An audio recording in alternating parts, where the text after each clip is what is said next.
At 11:37 p.m. on a Thursday night, under the sickly yellow flicker of a single dying streetlight that cast long, dancing shadows across the unnervingly perfect lawns of Maple Creek Lane, HOA President Carol Bradshaw made a $300 towing decision. From her vantage point on the pristine sidewalk, a position she held like a general surveying a battlefield, this was a moment of triumph. It was the righteous, and in her mind, necessary, amputation of a diseased limb from the healthy body of her community. The limb, in this case, was a 10-year-old Jeep Wrangler, and its owner was the quiet, non-compliant man in the corner house who represented everything she detested: disorder, privacy, and a silent refusal to bend to her will. She watched the tow truck driver, a hulking silhouette against the flashing lights, hook the heavy steel chains to the Jeep's front axle. The groan of the winch pulling tension was music to her ears, the sound of order being restored, of a problem being decisively solved. She crossed her arms, a smug, tight-lipped smile playing on her lips, and felt the familiar, warm rush of control that was, to her, more satisfying than any luxury or comfort. This was power. This was what it felt like to be important. Inside her mind, a monologue of self-justification was playing on a loop, a story she'd told herself so many times it had the smooth, worn feel of a river stone. This is what they pay me for, she thought, the they being the abstract concept of her neighbors, most of whom she despised for their tacky lawn ornaments and poorly pruned rose bushes. To maintain standards, to protect property values. That thing. She glanced at the Jeep with a physical revulsion, as if it were a piece of roadkill, is a stain on our community. It looks like something a vagrant would live in. People who drive vehicles like that bring problems. They bring crime. They bring undesirability. The word felt good in her mind, clean and clinical. It was the same word her father, a stern man who judged the world by the crease in a man's trousers, used to use. She wasn't a bully. She was a surgeon, a curator, the sole guardian of the suburban perfection she had spent 7 years meticulously crafting. This wasn't a personal vendetta against the quiet man in the corner house. It was a civic duty. It was for the good of everyone.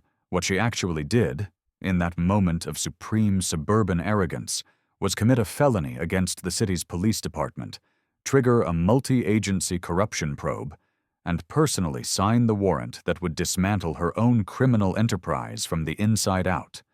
While she was basking in the glow of her perceived authority, I was 2 stories above her, in my darkened home office, watching her on a 27-inch monitor, displaying a crystal-clear, high-definition feed from a department-issued Covert camera. The camera's microphone, sensitive enough to pick up the rustle of leaves 50 feet away, was capturing her every smug sigh and the condescending instructions she was issuing to the tow driver. To me, this wasn't a towing. It was the final, irrefutable act in a long-form sting operation. She thought she was making an example of the new guy. She didn't know she was the star of a training video I'd one day show to rookies on how to build a public corruption case from the ground up. I was performing a threat assessment in my head, the way I would on a stakeout, the way my mentor Jack Corrigan had taught me years ago. Subject: Carol Bradshaw. Age: late 50s. Displays classic signs of narcissistic personality disorder with sociopathic tendencies. Grandiose sense of self-importance, a clear lack of empathy, and a willingness to break established rules when they conflict with her personal objectives. Motivated by a pathological need for control, likely stemming from a deep-seated insecurity. Financial motive confirmed via preliminary investigation into the towing kickback scheme. She's not just enforcing bylaws, she's feeding an addiction to power.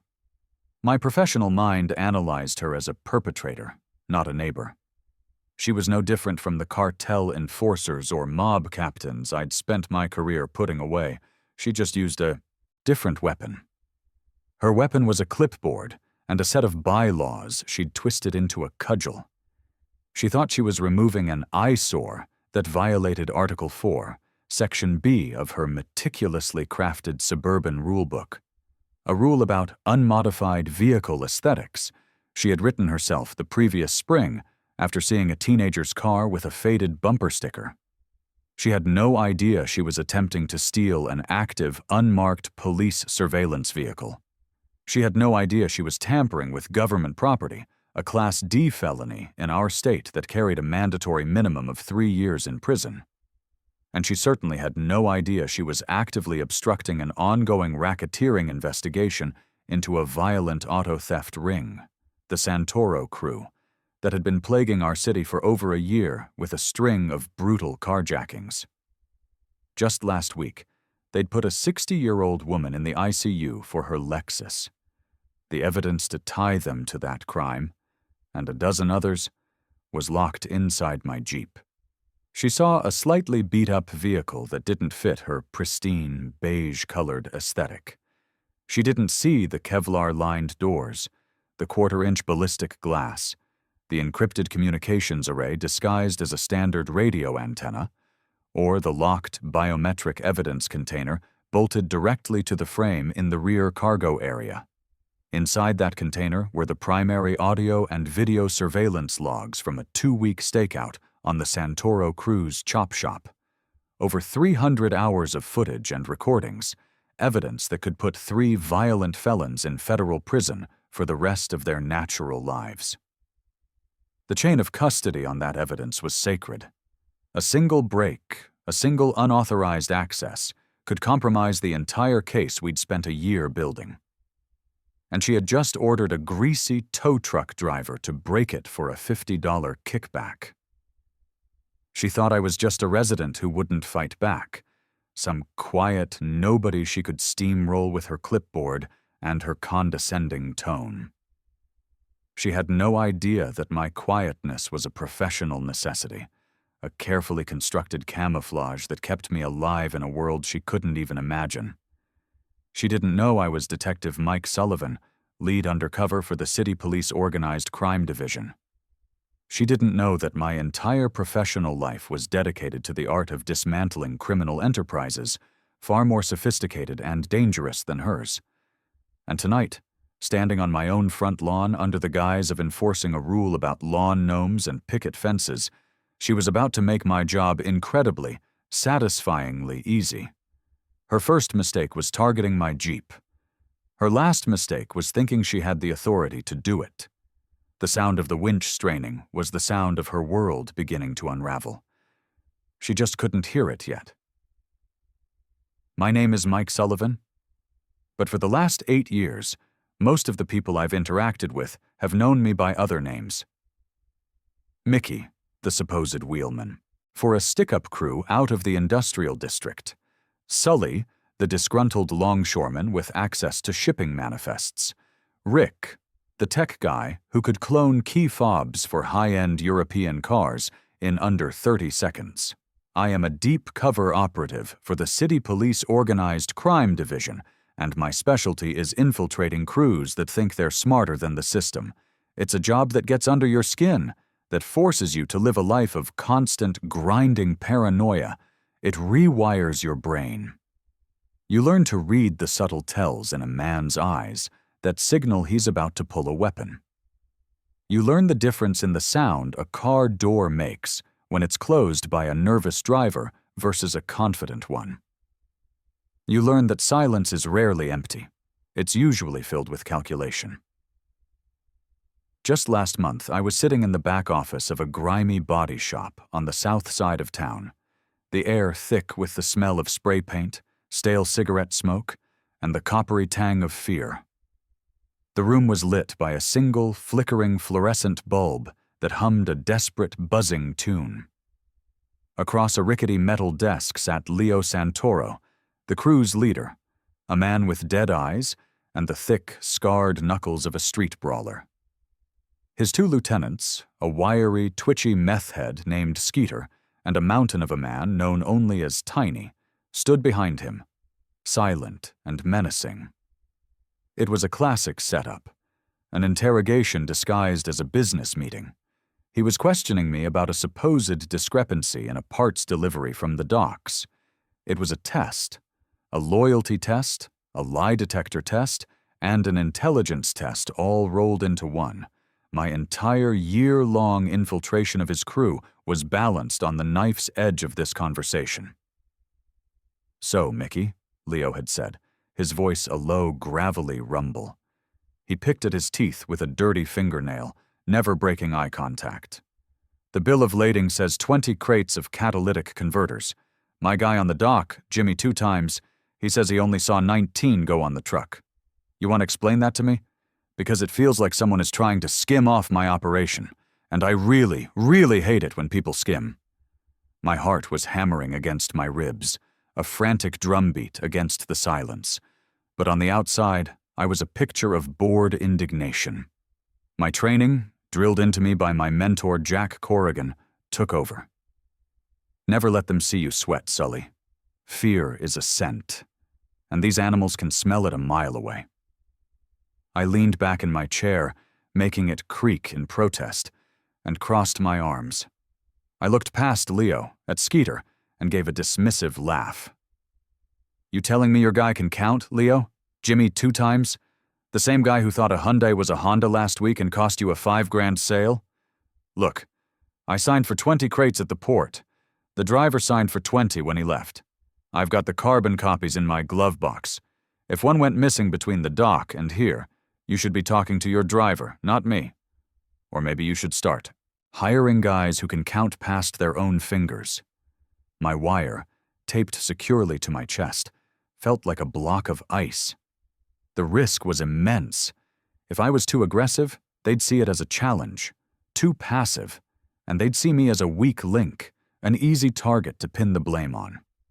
I had to project an aura of casual, almost arrogant competence, the kind of professional car thief who wouldn't be stupid enough to steal from his own boss. I met Leo's dead-eyed gaze, held it for a full 10 seconds, letting the silence stretch until it was thin and taut. I watched his eyes, saw the flicker of calculation, the weighing of options. Finally, a slow, ugly smile spread across his face. "You got a lot of mouth on you, Mickey," he grunted. But the tension in the room broke. He had bought it. He waved a dismissive hand. "All right, get out of here. I'll go talk to the driver. And maybe find a new dock guy." I walked out of that office an hour later, the operation still intact, but the adrenaline had scraped my nerves raw. That night, I didn't sleep. I just sat in my car, parked in a deserted lot overlooking the city, watching the sun come up, feeling the immense, crushing weight of that double life. The constant threat of violence, the moral corrosion of pretending to be a monster, the gnawing loneliness of not being able to confide in anyone. It was a heavy price to pay. That's why I bought the house on Maple Creek Lane. It was the antithesis of my professional life.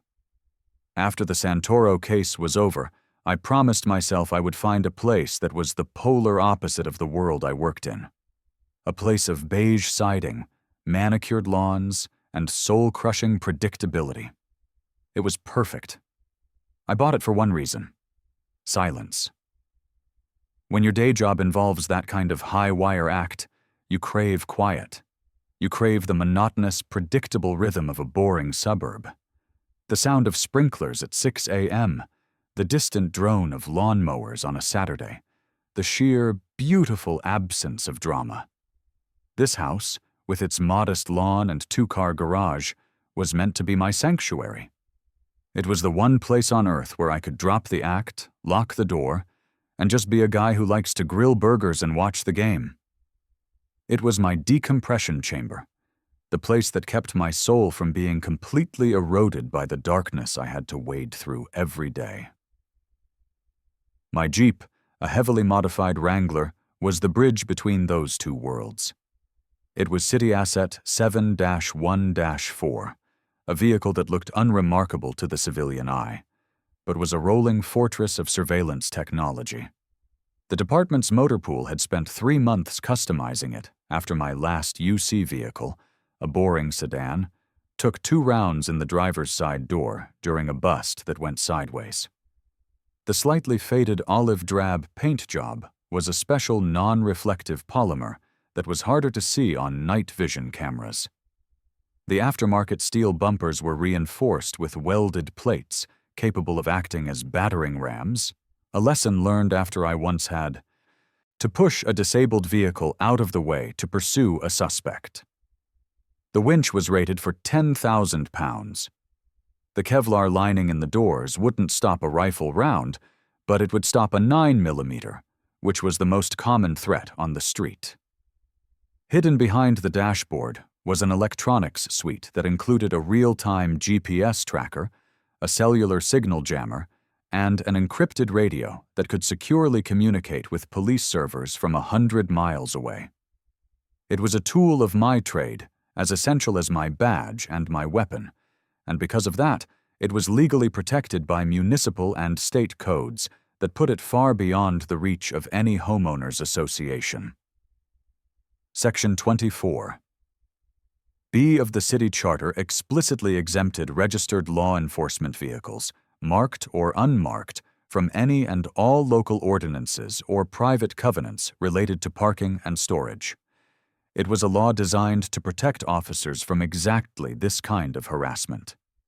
Carol Bradshaw, however, never let the law get in the way of her feelings. She misinterpreted my quietness for weakness, my desire for privacy for an admission of guilt. That's a common mistake criminals make. They project their own duplicity onto others. I kept to myself, didn't attend the HOA mixers, and just gave a polite nod when I collected my mail. To her, this wasn't a man trying to decompress from a high-stress job. It was a nail that needs to be hammered down, a variable that disrupted the perfect, sterile equation of her neighborhood. The very laws she was about to flagrantly violate, the statutes on theft, property seizure, and obstruction, were the ones I'd spent my entire career memorizing and enforcing. I didn't just know the law, I had lived it from the ugly side, watching criminals try to bend and break it every single day. My next-door neighbor, Frank, understood. He was a retired fire captain, a man who'd spent 30 years reading situations, seeing the smoke before the fire. He was sharp, observant, and had a built-in detector for nonsense that had been honed by decades of public service. He had me pegged the first week I moved in.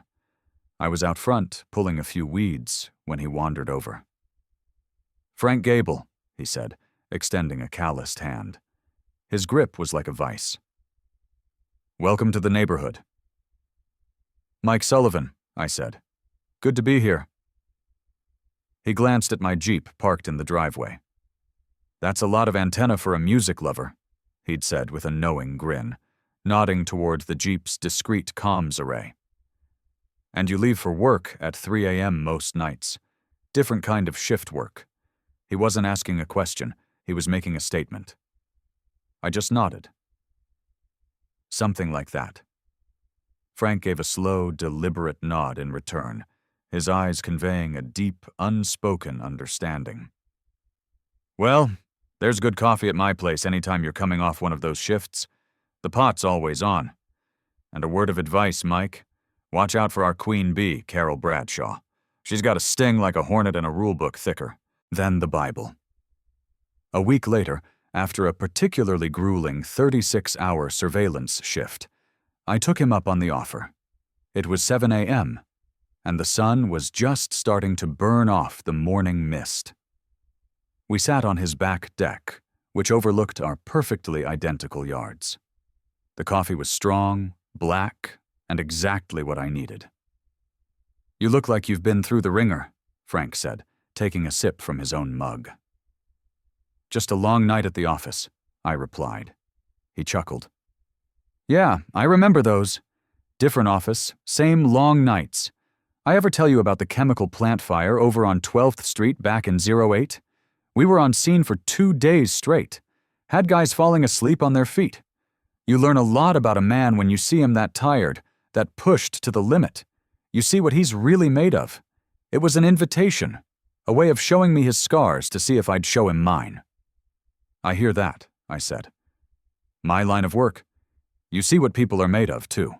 Just usually the worst parts." Frank nodded, his expression serious. "Which brings me back to our local hazard. Carol. You've gotten the letters, I assume." "Violation notices," I corrected him. 3 of them so far. Fluid leaks, non-operational commercial equipment, all nonsense." "That's how it starts," Frank said grimly. "A little nonsense. Then she escalates. She finds a weakness and she presses on it until you either break or you leave. She's a predator, Mike. She feeds on control. And this neighborhood is her private hunting ground. He was a good man, a smart man. He saw the situation with the clear, unvarnished perspective of a first responder. He wasn't just a neighbor. He was an ally. And in the war that was brewing, I knew I was going to need one. My sanctuary was about to become a battlefield, and the enemy had no idea what kind of war she was starting. Carol Bradshaw wasn't just a power-tripping Karen with a bad attitude. She was a criminal running a classic protection racket, and it was the worst-kept secret on Maple Creek Lane. My initial investigation, conducted in the quiet, late-night hours from the sanctuary of my home office, painted a picture of corruption that was as textbook as it was petty. The enterprise was a classic 3-headed snake. The first head was Carol herself, the on-the-ground enforcer and spotter. She wielded the HOA bylaws like a weapon, inventing violations where none existed and twisting legitimate rules to suit her agenda. She was the face of the operation, the one who instilled the fear that kept the residents compliant. The second head was her husband's first cousin, Eddie Petrone, the owner and sole operator of Reliable Towing. Eddie was a low-level thug who had stumbled into a marginally legitimate business. He had a rap sheet for insurance fraud and possession, with intent to sell from his younger, dumber days. Now, he was Carol's muscle. His tow truck was the physical manifestation of her threats, the instrument of her punishments. He did the dirty work, the late-night hooks, and the intimidating confrontations at the impound lot. He was the one who profited directly from the seizures, charging exorbitant administrative and storage fees that were pure fiction. The third head of the snake, and in many ways the most insidious, was Carol's husband, Richard Bradshaw. A slick, local real estate developer with a smile as fake as a $3 bill, Richard was the brains and the money behind the curtain. He didn't get his hands dirty with the towing, but he laundered the profits. The cash kickbacks from Eddie to Carol were just the surface level. My preliminary financial traces showed that Richard's development company, Bradshaw Homes, had an ongoing, lucrative contract with the city for small-scale municipal projects, parks, sidewalks, community center renovations. And the city councilman who approved those no-bid contracts, a man named Bob Schmidt, was a regular recipient of Bradshaw's generous campaign donations. It was a neat, tidy circle of corruption. Eddie's predatory towing funded Carol's lifestyle, which in turn supported Richard's political contributions, which in turn secured the city contracts that made them all wealthy and kept Councilman Schmidt in power to provide political cover for the whole rotten enterprise. Complaints against Reliable Towing would vanish into a bureaucratic black hole at City Hall. She wasn't just a bully. She was a protected asset in a small-time corruption scheme that had its tentacles sunk deep into our local government. Her cruelty was legendary, a dark cloud that hung over the entire community. It was whispered about at backyard barbecues and in hushed tones over the phone. After my first couple of violation notices appeared on my door, I started asking quiet questions, adopting the same persona I used on the street to gather intel. I just listened. One afternoon, sitting on Frank's back deck, he told me the full story about Maria, the nurse. His face was grim, his usual good humor gone, replaced by a cold anger. It was last winter, Frank began, his voice low. Middle of a damn ice storm. Maria gets home from a double shift at the hospital. Place was a madhouse, big pile-up on the interstate. She's exhausted, practically falling asleep on her feet. She parks in her spot. And I guess her visitors pass for the babysitter. Her son's got special needs. The sitter comes every day. Had fallen from her rear-view mirror onto the dashboard. At 2 a.m., in the middle of this freezing rain, Carol is out there with her flashlight, doing her rounds like some kind of prison guard. She sees the pass is down, calls Eddie, and they tow the car. Frank shook his head, his big hands clenched into fists on the patio table. Maria comes to my door the next day, just crying her eyes out. Not angry, just broken. She showed me the bill from the impound lot. $350. She told me she went to Carol's house to plead with her, explain that she was an ER nurse, that the pass had just fallen down, that she needed her car to get to work to save people's lives. You know what Carol told her? She said, "Personal responsibility is the cornerstone of a stable community. Perhaps you should be more organized." To a woman who had just spent 12 hours putting people back together after a horrific accident. The story got worse. Maria had to borrow money from her sister to get her car back, Frank continued. She missed a critical shift at the hospital because of it, got a reprimand from her supervisor. And the kicker? That missed car payment from having to pay the impound fee dropped her credit score just enough that her mortgage refinance application was denied a month later. An application that would have saved her $300 a month. All for a $50 kickback in Carol's pocket. It's evil, Mike. It's just plain evil. I saw this evil for myself at an HOA meeting a few weeks later. I went just to observe, to get a feel for the dynamics of the room. I sat in the back of the community center clubhouse, a sterile room that smelled of stale coffee and air freshener. The meeting was a masterclass in petty tyranny. Carol controlled every aspect, cutting people off, dismissing concerns with a wave of her hand. The other board members, including the treasurer, a nervous accountant named Gary, sat beside her like hostages, nodding along to her every decree. Then, Mr.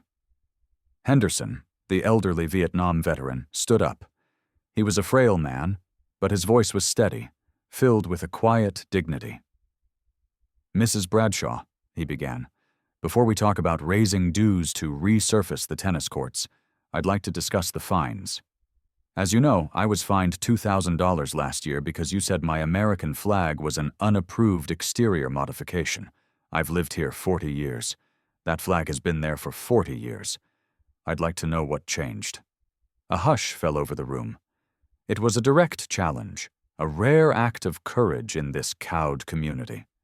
Carol looked at him over the top of her reading glasses, a look of utter disdain on her face, as if he were an insect she was about to crush. "Mr. Henderson," she said, her voice like ice, "that issue has been reviewed and resolved." The modification was removed. "We are discussing the budget now. Please sit down." "But I don't think it was fair," he persisted, his voice trembling slightly. "That flag was given to me when my brother was killed in action. It has meaning, and the bylaws say—" "What you think," Carol cut him off, her voice rising, sharp and cruel, "is not relevant to the current discussion. The board has made its ruling. Your personal sentimentality does not dictate community policy. Now, if you'll excuse us, the adults have business to attend to. Sit down." The public humiliation was absolute. A wave of murmurs went through the room, a mix of shock and shame, but no one spoke up. They were all too afraid of becoming her next target. I watched the HOA treasurer, Gary, start sweating profusely, shuffling his papers and refusing to make eye contact with anyone. Mr. Henderson, his face ashen, slowly sat down, defeated. In that moment, I saw her for what she was, a predator who thrived on the humiliation of others, especially the vulnerable. She wasn't just enforcing rules, She was systematically breaking people. This was the woman who had now turned her sights on me. The first violation notice appeared on my door a month after I moved in, tucked under my windshield wiper.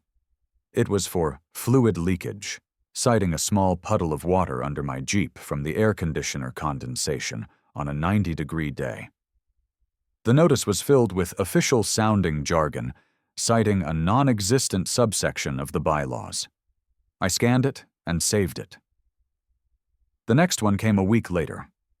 Non-operational vehicle, claiming my Jeep hadn't moved in 48 hours.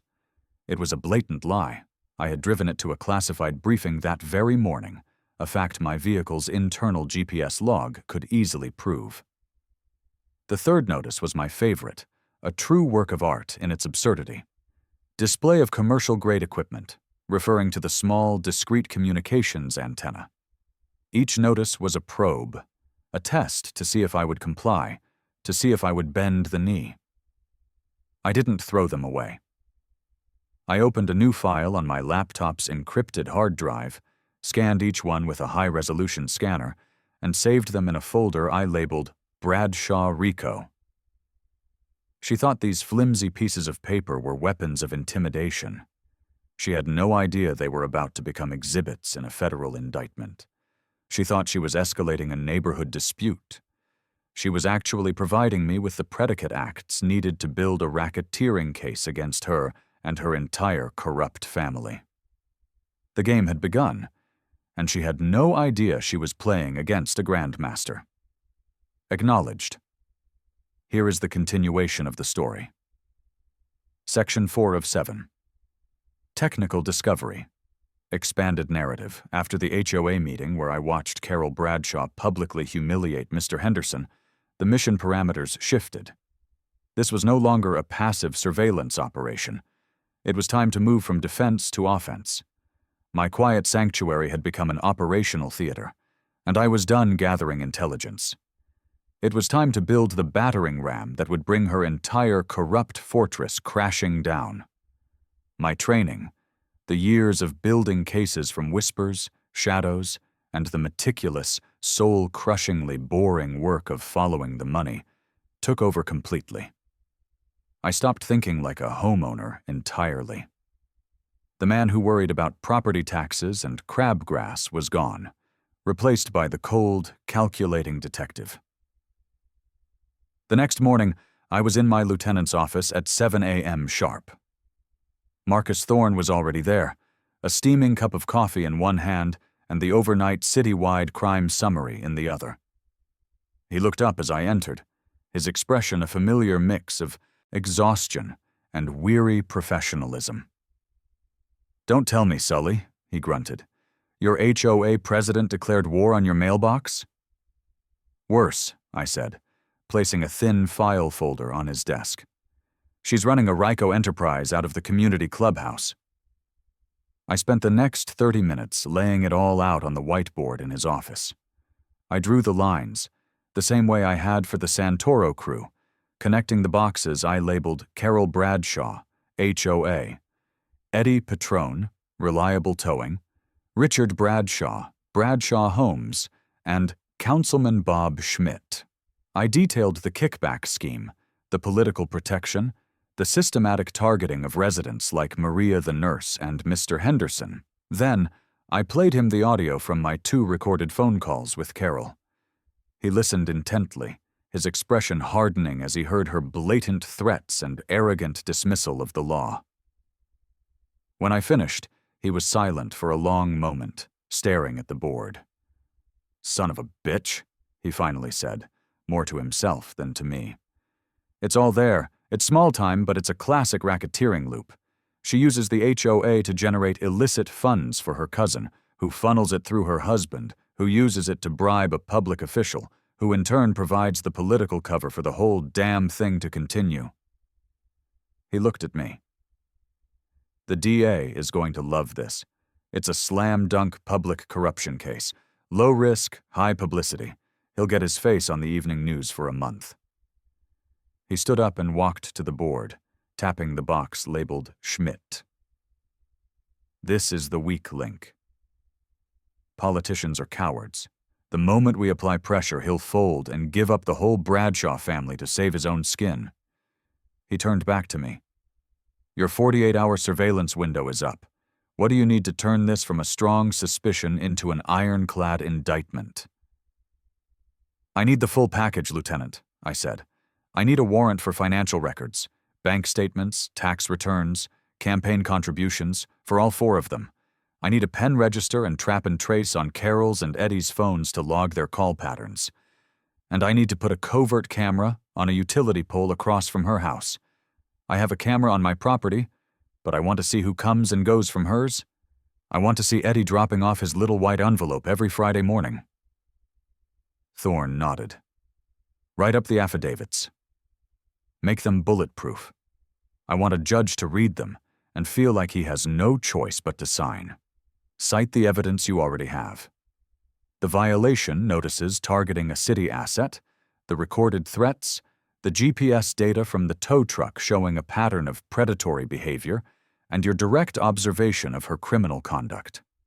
Emphasize the potential compromise to our ongoing Santoro investigation. That will get the judge's attention. He paused. And Sully? Keep your head down. These people are amateurs, but amateurs can be unpredictable and dangerous when they feel cornered. For the next 2 days, I lived on black coffee and the glow of my laptop screen. I wrote the warrant applications, my fingers flying across the keyboard as I translated my investigation into the dry, precise, and utterly damning language of the law. I cited penal codes, legal precedents, and the specific articles of the state constitution they had violated. I crafted a narrative that was both legally sound and compellingly simple. A story of greed, abuse of power, and corruption. Thorne reviewed every word, making a few minor changes, strengthening a phrase here, adding a citation there. When we were done, we had a 60-page legal document that was a work of art. We walked it over to the courthouse ourselves and sat down with Judge Miller, a tough but fair judge who had signed dozens of my warrants over the years. He read through the entire document in silence, his expression unreadable. When he finished, he took off his reading glasses and looked at me. "Detective Sullivan," he said, "this is one of the most well-constructed and audacious examples of suburban corruption I have ever seen. You will have your warrants." He signed each one with a firm, decisive stroke of his pen.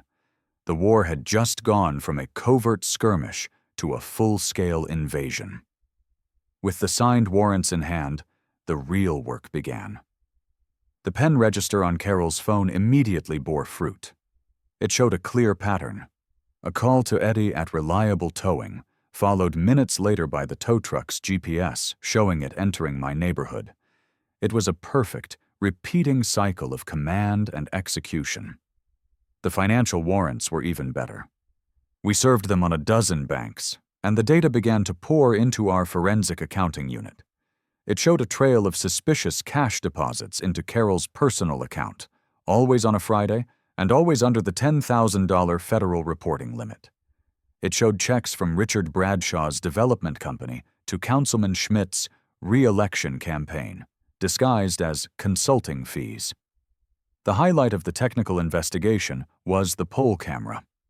Our tech services unit, working in the dead of night disguised as a city utility crew, installed a high-resolution, remotely operated camera inside a streetlight housing directly across from Carol's house. From my desk at the precinct, I could now watch her front door in real time.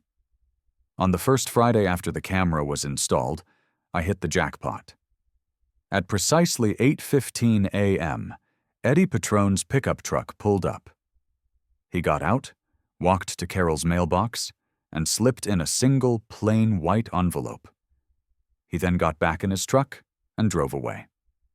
20 minutes later, Carol came out in her bathrobe, retrieved the envelope, and went back inside.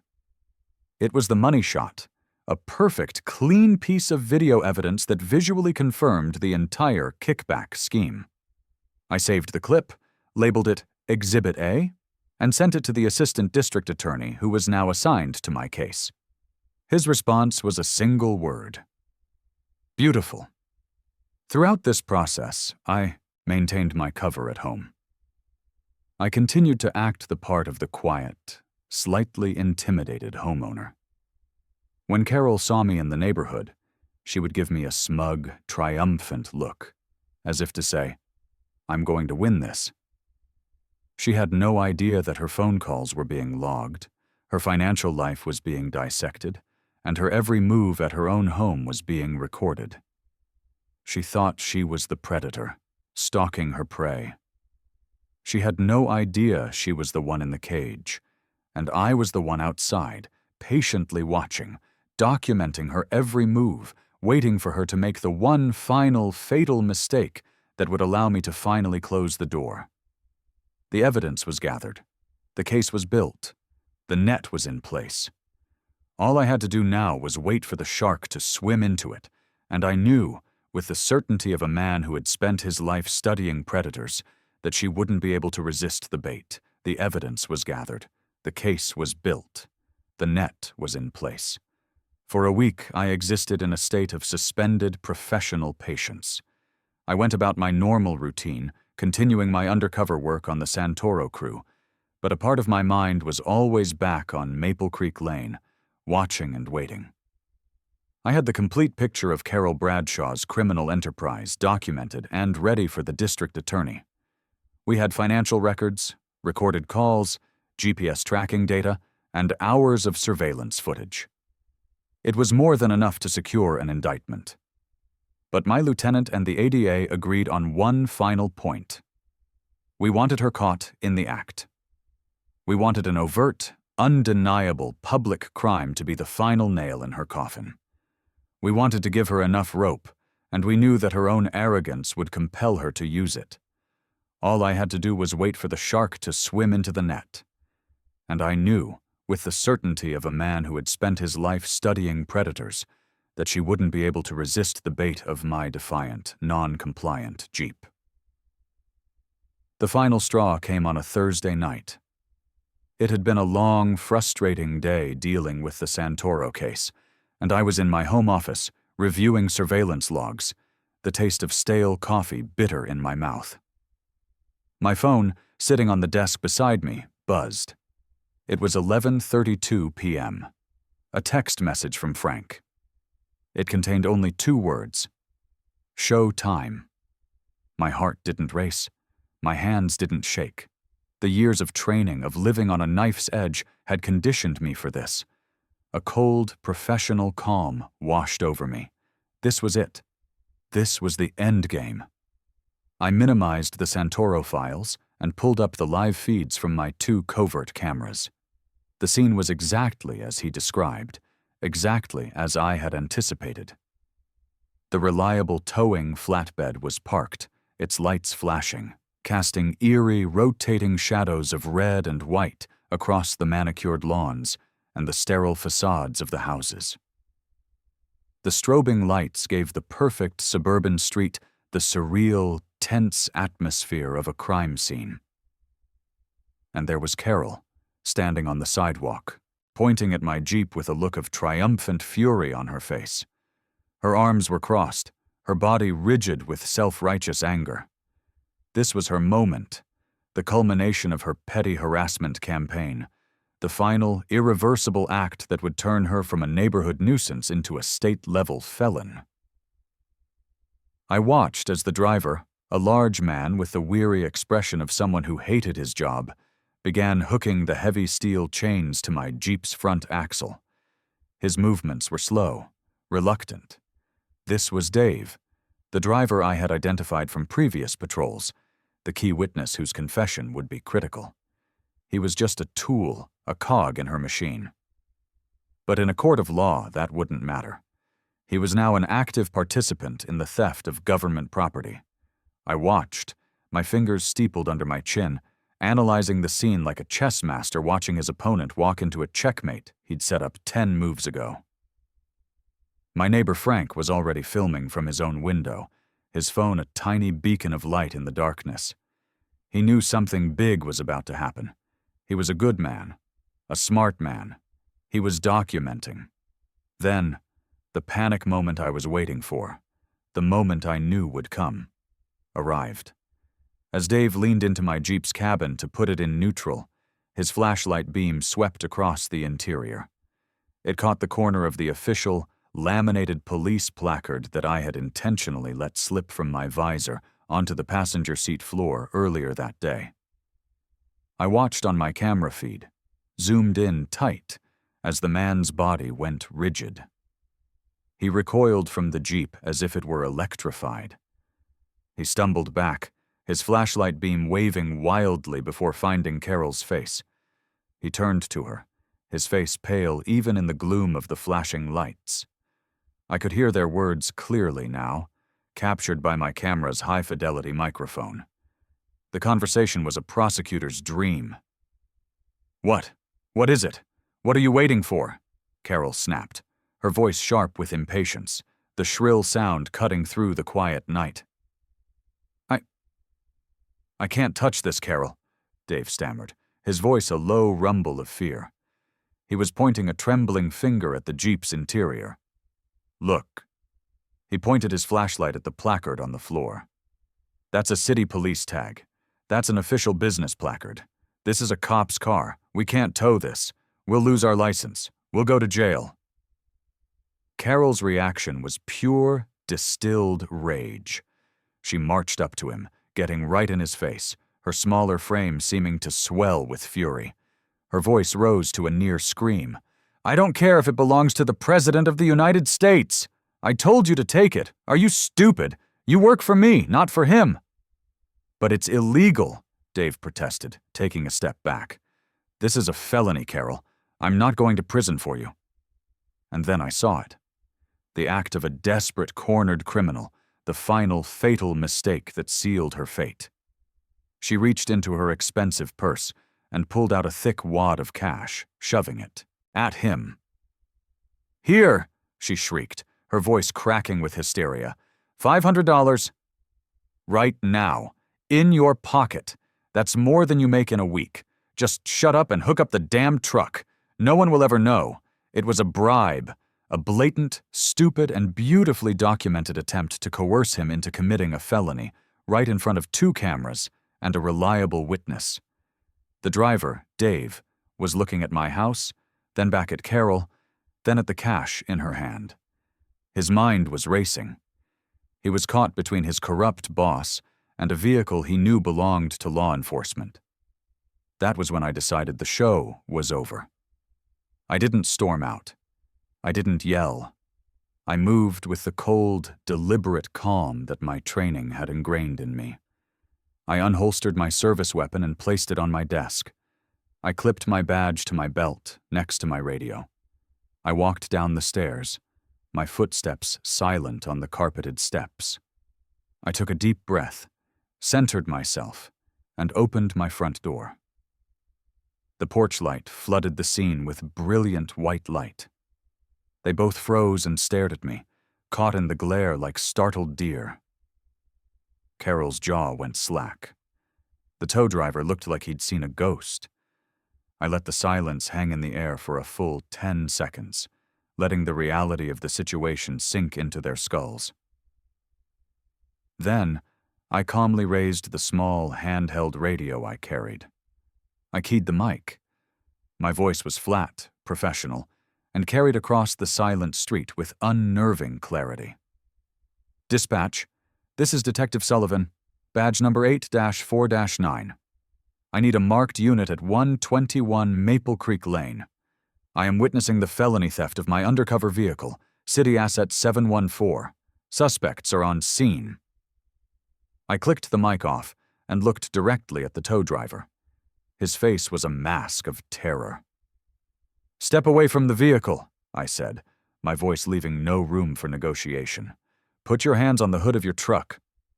"Do it now," he complied instantly, practically scrambling to show his obedience. Then I turned my gaze to Carol Bradshaw. Her face had drained of all color. The smug triumph was gone, replaced by a dawning, horrified understanding. Her mouth opened and closed, but no sound came out. The wad of cash was still clutched in her hand. "Ma'am," I said, my voice devoid of any emotion. You have the right to remain silent. I strongly suggest you use it. This was no longer an HOA dispute on a quiet suburban street. This was now the arrest phase of a major criminal investigation. The silence that followed was deafening, broken only by the hum of the tow truck's engine and the distant chirp of crickets. The flashing lights, which moments ago had been a symbol of Carol's power, now seemed to be illuminating her own downfall. Lights were beginning to flick on in the houses up and down the street as neighbors, drawn by the commotion, peered out their windows. In the distance, I heard it, the faint rising wail of an approaching siren. The cavalry had arrived. And for Carol Bradshaw, the war was already over. She had just lost in a spectacular career-ending fashion. Of course, here is the sixth part of the story. Section 6 of 7.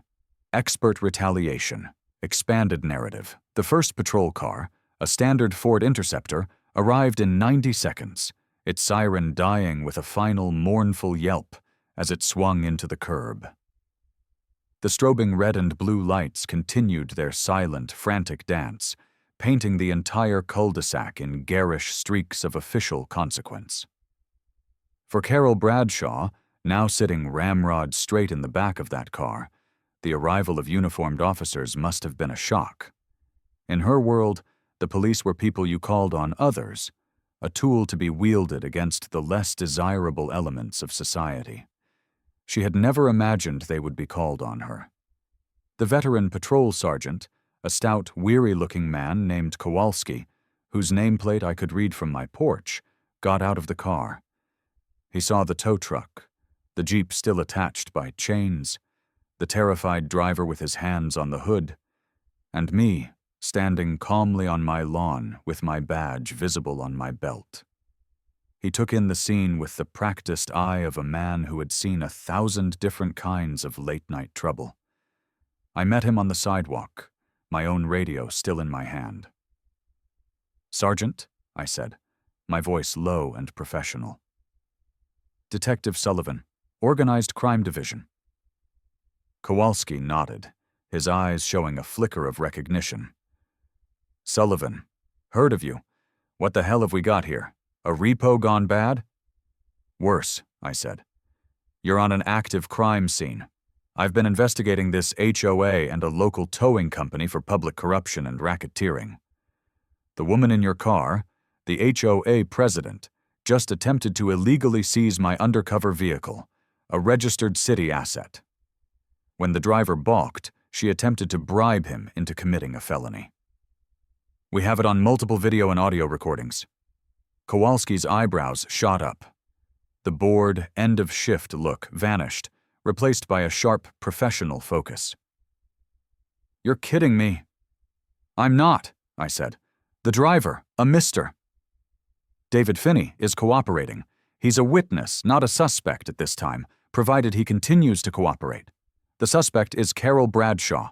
She's the target of the investigation. I need you and your officer to secure the scene. Nothing moves. No one leaves. I'm going to take Mr. Finney's formal statement right now." "It's your scene, Detective," Kowalski said, immediately deferring to my rank and the nature of the investigation. He turned to his rookie partner. "You heard him. Lock it down, get the tape up, and keep an eye on our guest in the back. Not a word to her." While the rookie started cordoning off the front of my house with yellow police tape, turning my lawn into an official enclosure, I walked over to the tow truck. Dave, the driver, was sweating profusely, despite the cool night air. "Detective," he began, his voice shaky, "I didn't want to do it." "I swear, she pushed me." "I know, Dave," I said calmly.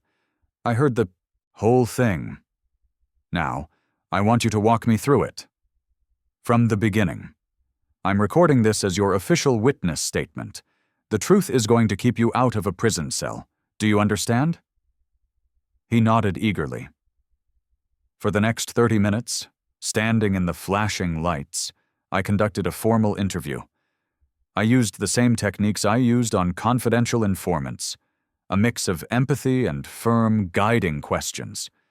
And Dave, a man staring at the abyss, gave me everything. It started about 2 years ago, he explained, his voice low. Eddie, my boss, Eddie Patrone, he's Carol's cousin. He told me they had a new deal. Said Carol would point out cars, we'd tow them, and he'd give her a cut. Said it was all legal-like, just aggressive enforcement of the rules. But it never felt right. We were towing cars for stuff like, I don't know, having a tire shine that was too glossy, or parking 6 inches from the curb instead of 12. And the kickbacks? I asked. Always cash.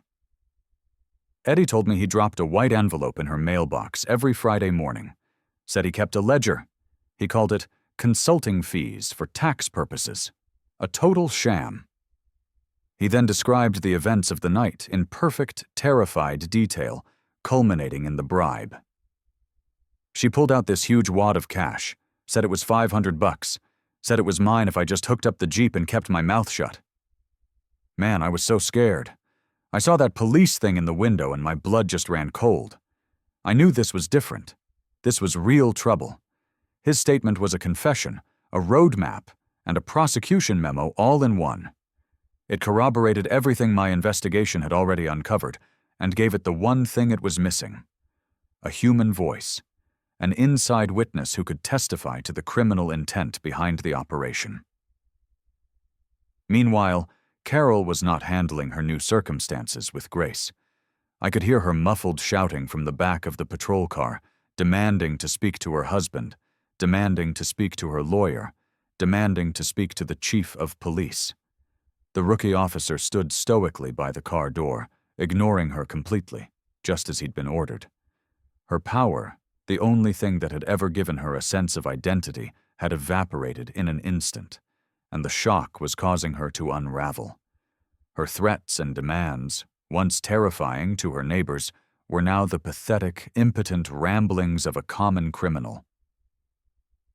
The scene was processed and cleared by 2 a.m. The tow truck was impounded as evidence. Dave was released with a summons to appear before the grand jury, and Carol Bradshaw was transported to the downtown precinct for booking, charged with attempted grand larceny, bribery, and obstruction of a governmental investigation. The next morning, the system I had dedicated my life to roared to life. I was at my desk at 6 a.m., fueled by black coffee, typing up my official report. I turned the night's chaotic events into a cold, factual narrative, a weapon forged from procedural, language, and indisputable facts. I wrote, At 23:37 hours, this detective personally witnessed the suspect, Carol Bradshaw, direct the co-witness, David Finney, to illegally seize city asset 7-1-4. Upon the co-witness's refusal, citing the presence of official police identification within the vehicle, suspect Bradshaw did knowingly and willfully offer a bribe of $500 in United States currency to induce the co-witness to commit a felony. This act was recorded via official video and audio surveillance. The suspect's actions constitute a direct and deliberate obstruction of an active OCD investigation. Case number 78, B4592, Santoro Crew. Thereby compromising the chain of custody for secured evidence contained within the asset. The report, complete with transcripts, witness statements, and links to the digital evidence files, was 30 pages long by the time I finished. I electronically signed it and sent it up the chain of command. The effect was immediate. My lieutenant, Marcus Thorne, called me into a meeting at 10 a.m. with Assistant District Attorney Frank Miller, a sharp, ambitious prosecutor who specialized in public corruption cases. "I've read your report, Detective," Miller said, a wide grin spreading across his face. He held up his tablet, displaying my report. "This isn't just a case. It's a gift. You've got her on video offering a bribe. You have a cooperating witness who can detail the entire racketeering scheme. You have financial records showing the kickbacks and the political donations. We don't just have enough to indict. We have enough to get a conviction on every single charge and send her away for a very long time." Lieutenant Thorne nodded in agreement. "It's airtight, Frank. Sully here built this thing from the ground up. The professionalism of this investigation is impeccable." "So what's the next step?" I asked. Miller's grin widened. "The next step is we bring the whole house of cards down. We're taking this case to the grand jury this afternoon. I want indictments for Carol Bradshaw, her husband Richard, and Eddie Petrone. We're going to hit them with a full RICO indictment, conspiracy, wire fraud, bribery, the works. And we're going to serve a warrant on Councilman Schmidt's office. We'll offer him a deal. Testify against the Bradshaws, or he can be their co-defendant. My money says he sings like a canary. The warrants were signed by noon. The raid on Bradshaw homes and reliable towing was scheduled for the next morning. For Carol Bradshaw, sitting in a holding cell, convinced that her husband and her connections would have her out by lunchtime, the sun was about to set on her little empire, and it was never going to rise again. The retaliation wasn't personal anymore. It was systemic, a tidal wave of justice that she had foolishly called down upon herself.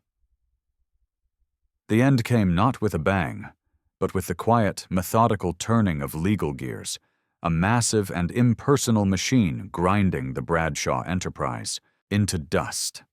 The day after Carol's arrest, at precisely 6 a.m., 2 separate SWAT teams executed no-knock warrants. One team hit Eddie Petrone's house, a modest home with a yard full of rusted car parts. The other, larger team breached the front door of the Bradshaws' McMansion on the other side of town. I was present at the Bradshaw raid as an observer, standing back as the heavily armed officers moved with silent, professional efficiency. They were in and out in 20 minutes, carrying boxes of financial records, computers, and a small safe from Richard Bradshaw's home office. The look on Richard's face as he was led out in handcuffs, his expensive suit rumpled and his hair a mess, was one of pure, uncomprehending shock. He, like his wife, had believed himself to be untouchable. It was the same story at Reliable Towing's impound lot, where detectives seized every file, every computer, and every fraudulent ledger Eddie had foolishly kept. The legal proceedings were a formality, a slow-motion execution of a case that had already been won. As predicted, Councilman Bob Schmidt folded the instant the DA's investigators showed him a photo of Eddie Petrone dropping the cash-filled envelope into Carol's mailbox. He gave up the entire Bradshaw family in a signed, sworn deposition in exchange for being allowed to quietly resign from the city council in disgrace, his political career over. Dave, the tow truck driver, became the state's star witness, his testimony painting a vivid, damning picture of the entire kickback scheme. Faced with an airtight case, including a cooperating witness, overwhelming video evidence, financial records that read like a textbook on money laundering, and a disgraced politician ready to testify against them, they all took plea deals rather than face a jury. I made a point to be in the courtroom for the sentencing hearing. I sat in the back row, a quiet observer in a plain suit. Frank was there, sitting beside me. 2 rows ahead, I saw Maria, the nurse, and beside her, Mr. Henderson, the veteran. They were here to see it through, to witness the final act. Carol, stripped of her designer clothes and her arrogant demeanor, looked small and pathetic in her standard-issue orange jumpsuit. Her husband, looking aged and broken, sat beside his lawyer, avoiding eye contact with everyone. The judge, a no-nonsense woman named Esther Reese with a reputation for being tough on public corruption, did not mince words. She looked down from the bench, her gaze fixed on Carol. "Mrs. Bradshaw," she said, her voice echoing in the silent courtroom. "For 7 years, you were entrusted with a position of power in your community, and you abused that trust in the most venal and contemptible way imaginable. You were not a president. You were a predator. You used your authority not to build a community, but to break the spirits of your neighbors for your own petty financial gain, and, more disturbingly, for your own cruel amusement. You terrorized a single mother, a dedicated nurse, over a fallen piece of paper. You humiliated a decorated veteran, a man who fought for the very freedoms you so casually trampled, over his right to fly his nation's flag. Your actions were not merely a violation of bylaws. They were an attack on the very fabric of law and order, a betrayal of the simple decency that holds a society together. You weaponized your position, your neighborhood, and your own sense of entitlement. This court will not tolerate such arrogance. The judge then delivered the sentences. For her lead role in the conspiracy, the felony theft of government property, and the bribery, Carol Bradshaw was sentenced to 3 years in state prison with no possibility of parole. Her husband, Richard, for his role in the money laundering and conspiracy, received 5 years of probation, a $250,000 fine, and was forced to pay over $1 million in restitution to a fund established for the victims of his wife's scheme. Eddie Patrone, in exchange for his cooperation, received 2 years of probation. Reliable Towing was permanently dissolved, its assets forfeited and sold at a police auction, with the proceeds going to the Victim Restitution Fund. The public humiliation was absolute. At an emergency community town hall a week later, which was packed to the rafters, a police captain and assistant district attorney Miller publicly detailed the entire criminal scheme to the horrified residents. They learned how their HOA dues had been subsidizing a criminal enterprise, how their neighbors had been systematically victimized for profit. The HOA itself was forced into receivership by the state. A new board was elected, a board of actual neighbors. Frank, after much convincing, was elected the new president. Their first act was to use the evidence from my investigation to void every illegal fine Carol had ever issued, returning thousands of dollars to the residents she had terrorized. Their second act was a moment of pure, symbolic catharsis. In the community center parking lot, Frank, with the entire neighborhood cheering him on, threw Carol's convoluted 200-page book of rules into a metal trash can and set it on fire. As the ashes drifted up into the evening sky, it felt like a fever had finally broken. The next Saturday, the entire neighborhood gathered on Mr. Henderson's lawn. He, with Frank and I at his side, raised a brand-new, brilliantly colored American flag up his flagpole. As it caught the breeze, the crowd burst into applause. It was more than just a flag. It was a symbol of their liberation, a declaration that their community belonged to them once more. My life on Maple Creek Lane found the quiet I had been searching for. I was no longer the mysterious new guy. I was just Mike, the quiet neighbor who had, in his own way, saved the neighborhood.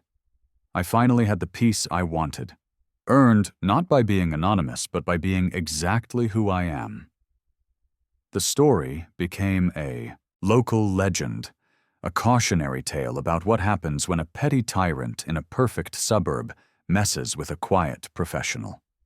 It was a reminder that you never truly know who your neighbors are, and that sometimes the person you think is the problem is actually the solution. In the end, it wasn't about the Jeep. It was about the simple, powerful fact that a badge represents a promise that no one, no matter how powerful they think they are, is above the law. My final victory wasn't watching Carol Bradshaw get led away in handcuffs. It was on a sunny Saturday afternoon, months later, sitting on my back deck with Frank, sharing a couple of cold beers. The air was filled with the smell of freshly cut grass and the sound of children laughing down the street. Mr. Henderson's flag waved proudly in the breeze. The oppressive, fearful silence of Carol's reign had been replaced by a comfortable, genuine peace. You know, Frank said, taking a sip of his beer, it's funny. For years, I thought this place was just broken. I thought that's just how things were. One bad apple spoiling the whole bunch. He looked at me, a look of genuine gratitude in his eyes. Took a quiet professional to come in and remind us all that you don't have to live with the rot. Sometimes, you just have to have the courage to cut it out. I looked out at the peaceful neighborhood, my sanctuary, hard-won and finally secure. Sometimes, I said, raising my bottle to his, you just have to help the bullies find out what real authority looks like. Justice served. Sanctuary secured.